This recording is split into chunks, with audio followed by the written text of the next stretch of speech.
আসসালামু আলাইকুম guys, this is Shahraz welcome to মানাদার ভিডিও। কেমন আছেন সবাই? আশা করি সবাই ভালো আছে। রক্তের সম্পর্ক ছাড়াও কোনো কোনো সম্পর্ক যে মধুর এবং দীর্ঘায়ু হয় তা হয়তো বা এদের সাথে আমার সম্পর্কটা না হলে আমি হয়তো বুঝতে পারতাম না। প্রথমত ওনাদের সাথে সম্পর্ক কিভাবে আমার সেটা আগে বিস্তারিত একটু বলে নিই। 2017 সালে ডিপ্লোমা ইঞ্জিনিয়ারিং শেষ করার পর ক্যারিয়ারের শুরুতে যখন ডায়মন্ড স্টার হাউজিং লিমিটেডে প্রজেক্ট ইঞ্জিনিয়ার হিসেবে জয়েন করি, তখন আমার তেজকুনিপাড়া ফার্মগেটে আমার একটা প্রজেক্টের দায়িত্ব দেওয়া হয় এবং ওই প্রজেক্টটা আমি শুরু থেকে শেষ পর্যন্ত শেষ করি। মূলত ওনাদের সাথে সম্পর্কটা এই আমার কোম্পানির মাধ্যমেই, কারণ আমাদের কোম্পানি থেকে ওনারা ফ্ল্যাট কিনে। তখন থেকেই আঙ্কেল আমাকে ছেলে ডাকা শুরু করে এবং আন্টি তো অপরন্ত একদম মায়ের ভালোবাসা দিয়ে আমাকে আগলে রাখে তখন থেকেই। কারণ হইতেছে ওনাদের একটা ছেলে আছে, সেই ছেলেটা হচ্ছে মালয়েশিয়াতে পড়ালেখা করার জন্য মালয়েশিয়া থাকে, তো দেশে কোনো ছেলে নাই, তো উনি তখন থেকেই আমাকে নিজের ছেলের আসনে বসিয়েছে। 2017 থেকে আজ পর্যন্ত উনি ওনার ছেলেকে যতটা না ভালোবাসে আমাকে ঠিক ততটাই ভালোবাসে। তো আমিও আমার ঢাকা থাকার অবস্থানকালে আমি আমার মায়ের অভাবটা ওনার কাছ থেকে আমি পূরণ করি। পরিচয় পর্ব শেষ। এক কথায় আমি বুঝাই দিই, আমি আমার গর্ভধারিণী মায়ের পরে যদি কোনো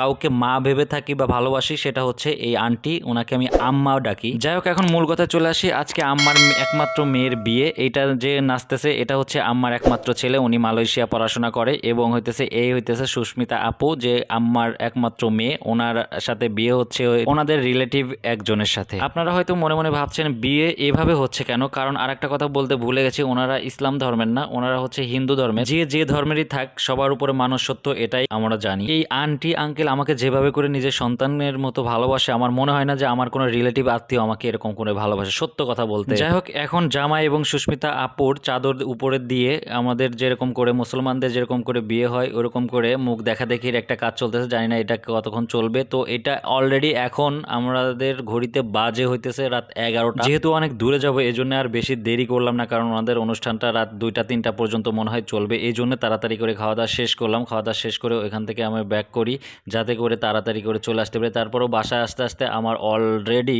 রাত 1টা বেজেছে। তারপরেও রাস্তার অবস্থা তো ভালো না, এই জন্য বেশিক্ষণ দেরি করি না। খাবারের মেনু বলতে আপনারা দেখতেই পাচ্ছেন, এটা কাচ্ছি, এরপরে হইতেছে রোস্ট করছিল, গ্রিম করেছিল, অনেক কিছু করেছিল। এরপরে সবকিছু তো বিস্তারিত বলা সম্ভব না, দেখতেই পারতেছেন। তারপর আমরা খাওয়া দাওয়া শেষ করে আমি ওইখান থেকে বের হয়ে যাই আস্তে আস্তে করে গাড়িটা পার্কিং থেকে নিয়ে আবার ব্যাক চলে আসি। ধন্যবাদ সবাইকে।